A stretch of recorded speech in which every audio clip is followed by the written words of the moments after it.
5 बतखों की मजेदार कहानी। झील के किनारे 5 बतखें रहती थीं। मोती, गोरी, चीकू, गोलू और टोपी। वे दिन भर पानी में खेलतीं और मस्ती करतीं।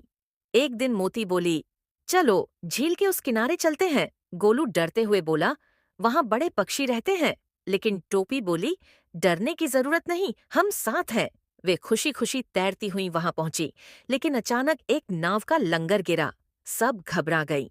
गोरी चिल्लाई, भागो! टोपी ने जल्दी से रास्ता ढूंढा और सबको सुरक्षित बाहर निकाला। अब वे रास्ता भटक चुकी थीं। तभी एक बगुली आई और बोली, क्या तुम मेरी तैराकी प्रतियोगिता खेलोगे? सबने खुशी खुशी भाग लिया। टोपी जीत गई और इनाम में बगुली ने उन्हें घर लौटने का गुप्त रास्ता बताया। घर लौटते हुए गोलू बोला, बिना सोचे कहीं नहीं जाना चाहिए।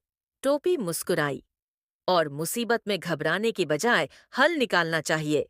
सबने हंसते हुए कहा, क्वैक क्वैक, अगली बार और मजा करेंगे। समाप्त।